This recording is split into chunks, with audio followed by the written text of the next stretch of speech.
de hoje, iremos abordar assuntos relacionados a desvio social e crime. E também vamos saber as opiniões das pessoas que vivem no mundo da criminalidade.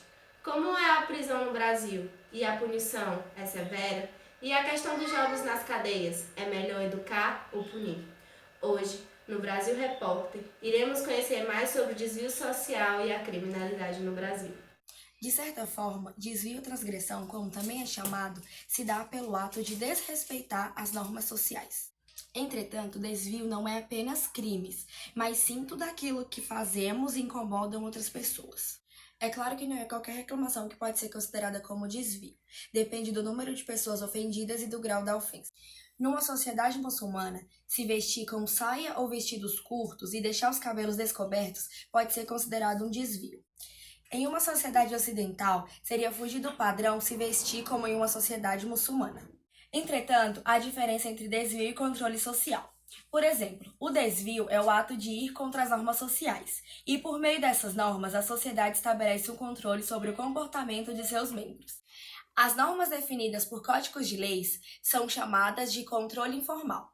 Já as normas que consistem em leis consignadas em códigos, não roubar, não matar, não ultrapassar o sinal vermelho, são chamadas controles informais. Já as normas que consistem em leis consignadas em códigos, não roubar, não matar, etc., são chamadas controles formais.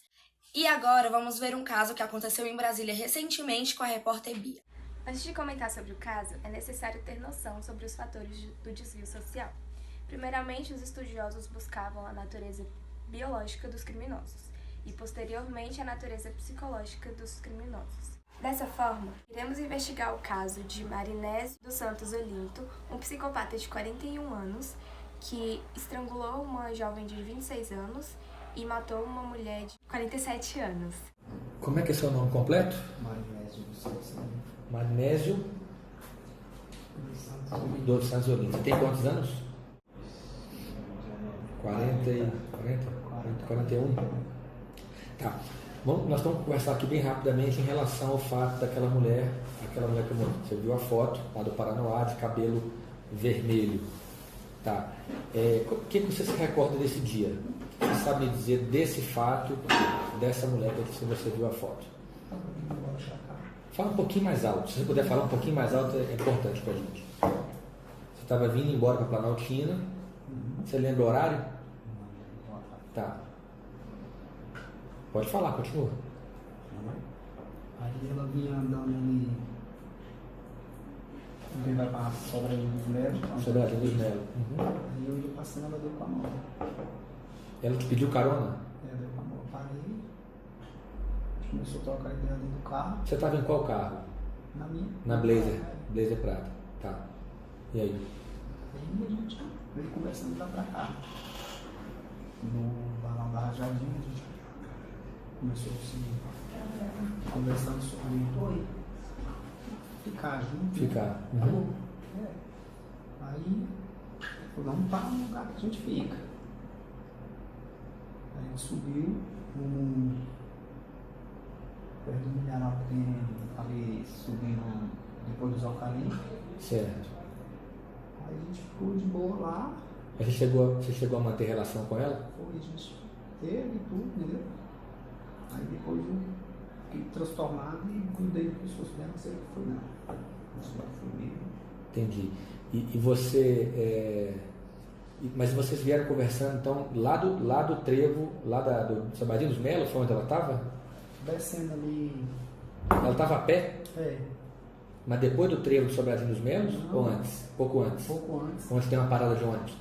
Você não pegou ela na parada de ônibus? Não, foi depois da parada de ônibus. Foi depois da parada? Depois da parada de ônibus. Certo. Ela estava andando, deu sinal e você encostou. Entendi. Você já conhecia ela? Foi? Já conhecia ela? Entendi. Aí vocês foram conversando numa boa até chegar naquele local lá onde... E onde que você efetivamente matou ela? Naquele local onde estava o corpo? Foi. Foi ali mesmo que você matou? Foi. Nós estávamos ali, nós ficamos ali em cima ali, nós conversando. E depois que vocês tiveram relação, ela vestiu a roupa de novo? Como é que foi? Depois que a gente teve Isso. ela vestiu a roupa, a gente estava conversando ali. Aí eu apertei ela e não sei o que já fiquei de mim, não. Quando eu olhei, já tinha feito a merda. puxei ela do carro. Ela reagiu a alguma coisa? Não. Diante desse caso, é notório que Marinésio tem traços de psicopatia e assassino em série. É um caso muito difícil, mas é um caso geral desses crimes mais bizarros. A pessoa sabe o que está fazendo exatamente. Nesse caso, pelo que sugere, trata-se de um psicopata que sabe o que está fazendo e vai repetir isso novamente. Entretanto, investigadores esperam análises mais profundas e psicológicas desses criminosos. Dessa forma, todas as explicações biológicas e psicológicas nos levam a entender que o problema está no indivíduo em si e não na sociedade. Sendo assim, na busca de explicações sobre o desvio social, hoje se investiga principalmente o contexto social.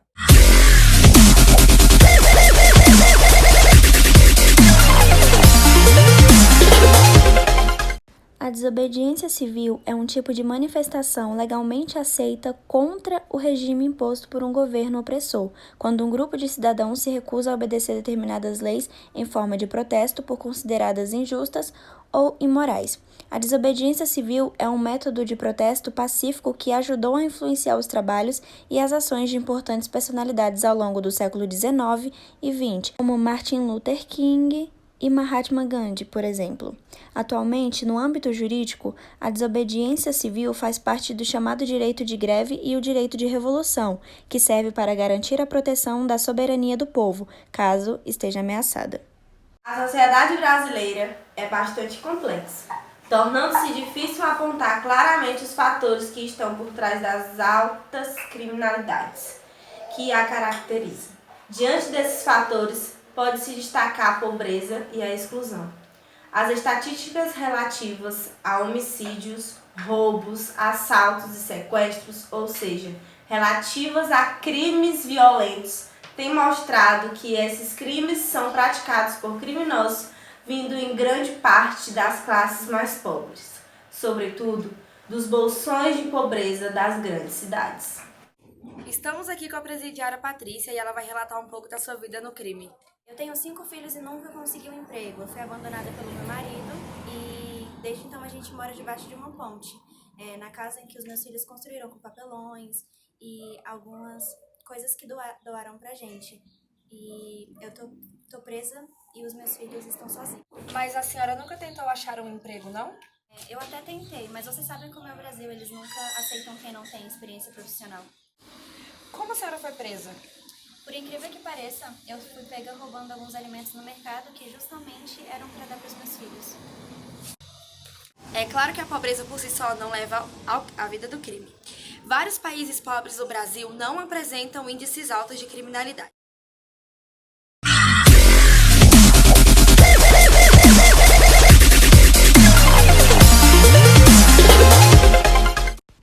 Habeas corpus significa que tenhas o teu corpo e é uma expressão originária do latim. Habeas corpus é uma medida jurídica para proteger indivíduos que estão tendo a sua liberdade infringida. É um direito do cidadão e está na Constituição brasileira. Habeas corpus é também chamado de remédio judicial ou constitucional, pois ele tem o poder de cessar a violência e a coação que os indivíduos possam estar sofrendo. Existem 2 tipos de habeas corpus: o habeas corpus preventivo, também conhecido como salvo-conduto, e o habeas corpus liberatório. O habeas corpus condena atos administrativos praticados por quaisquer agentes, independente se são autoridades ou não, atos judiciários e atos praticados por cidadãos. Muitas vezes, o habeas corpus é um instrumento para advogados criminais solicitarem a liberdade provisória do seu cliente, que é quando a pessoa solicita para responder um processo em liberdade, uma vez que o habeas corpus é concedido em casos de liberdade e está sendo proibido. Estamos aqui com a policial, que vai nos dar informação sobre a punição no Brasil e a violência. Muitos acreditam que a prisão de jovens infratores, assim como é feito com os adultos, vai reduzir a violência no país. Entretanto, não é uma boa possibilidade, porque reduzir a maioridade penal não reduz a violência. Possuímos a experiência mal sucedida dos Estados Unidos, o país que aplicou aos seus adolescentes penas previstas para adultos.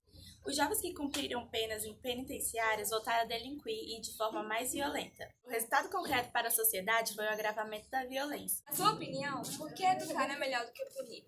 Porque educar é melhor e mais eficiente do que punir. A educação é fundamental para qualquer indivíduo se tornar um cidadão, mas é realidade que no Brasil muitos jovens pobres são excluídos deste processo. Puni-los com encarceramento é tirar a chance de se tornarem cidadãos com direitos e deveres.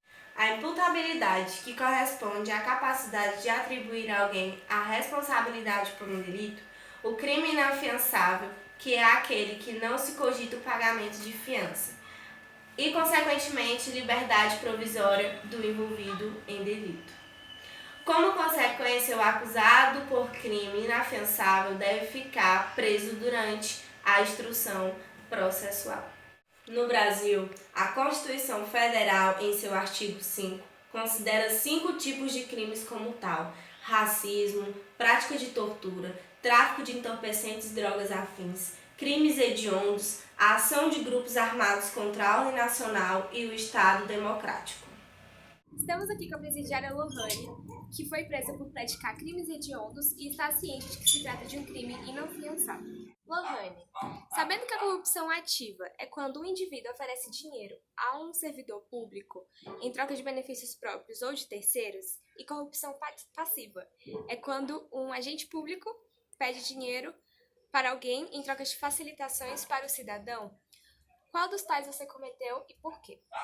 Eu cometi corrupção passiva juntamente com amigos. Nós estávamos bêbados dirigindo e aí um policial parou a gente e aí eu dei dinheiro pra ele.